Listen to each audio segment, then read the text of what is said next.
नमस्कार दोस्तों, आज की कहानी का शीर्षक है गृहस्थ या साधु। ये जो कहानी है ये एक व्यक्ति की कहानी है जो इस द्विधा में है कि वो गृहस्थ बने या सन्यासी बने। दोस्तों, ये कहानी शुरू करने से पहले मेरी आपसे एक रिक्वेस्ट है कि यदि आपने चैनल को सब्सक्राइब नहीं किया है और अगर आपको कहानी पसंद आती है तो प्लीज़ चैनल को सब्सक्राइब करके जाइए, क्योंकि बहुत कम लोग जो व्यूअर्स हैं उन्होंने सब्सक्राइब किया हुआ है। तो चैनल को सब्सक्राइब ज़रूर कर लें प्लीज़। तो चलिए अब हम इस कहानी को शुरू करते हैं। एक व्यक्ति कबीर जी के पास गया और बोला, मेरी शिक्षा तो समाप्त हो गई, अब मेरे मन में दो बातें आती हैं।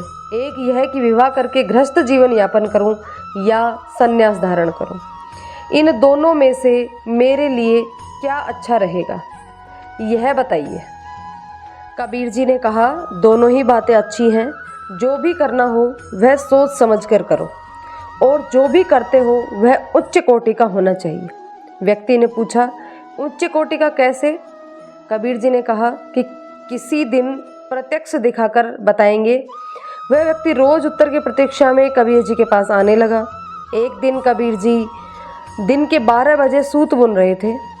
खुली जगह में प्रकाश काफ़ी अच्छा था। कबीर साहब ने अपनी धर्मपत्नी को दीपक लाने का आदेश दिया। वह तुरंत बिना किसी सवाल के दीपक जलाकर ले आई और उनके पास रख गई। दीपक जलता रहा, वे सूत बुनते रहे। सायंकाल को उस व्यक्ति को लेकर कबीर जी एक पहाड़ी पर गए। वहाँ काफ़ी ऊंचाई पर एक बहुत वृद्ध साधु कुटी बनाकर रहते थे। कबीर जी ने साधु को आवाज़ दी, महाराज आपसे कुछ ज़रूरी काम है, कृपया नीचे आइए। बूढ़ा बीमार साधु मुश्किल से इतनी ऊंचाई उतरकर नीचे आया और कबीर जी ने उनसे पूछा कि आपकी आयु कितनी है, यह जानने के लिए नीचे बुलाया है। साधु ने कहा, 80 वर्ष। यह कहकर वह फिर से ऊपर चढ़ गया। बड़ी कठिनाई से कुटी में पहुंचा। कबीर जी ने फिर आवाज़ दी और नीचे बुलाया। साधु फिर आया। उसने पूछा, आप यहाँ पर कितने दिन से निवास करते हैं? तो साधु ने बताया, 40 वर्ष से।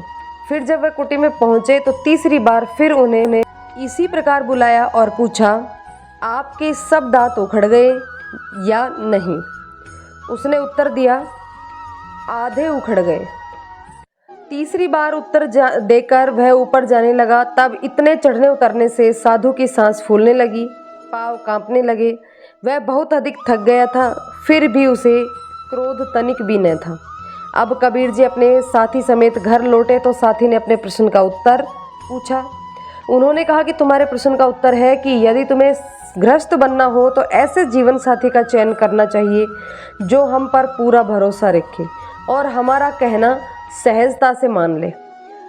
कि उसे दिन में भी दीपक जलाने की मेरी आज्ञा अनुचित नहीं मालूम पड़ी। उन्होंने व्यर्थ कुतर्क नहीं किया और साधु बनना हो तो ऐसा बनना चाहिए कि कोई कितना भी परेशान करे, क्रोध व शोक ना हो, हम सहज रहें। तो दोस्तों, यह कहानी हमें बताती है कि हमको कोई भी काम करना हो वह हम पूरी मेहनत और लगन से और पूर्ण विश्वास के साथ करें। यानी कि जो भी करना हो संपूर्ण ध्यान हमारा उसी पर ही होना चाहिए, इसी में ही सफलता मिलती है। तो दोस्तों, ये प्रसंग आपको कैसा लगा कमेंट करके ज़रूर बताइएगा। पसंद आए तो लाइक शेयर कीजिएगा और चैनल को सब्सक्राइब ज़रूर कर लीजिएगा, क्योंकि इसी प्रकार के अच्छे और मोटिवेशनल प्रसंग और कहानियाँ इस चैनल पर आती रहती हैं। धन्यवाद।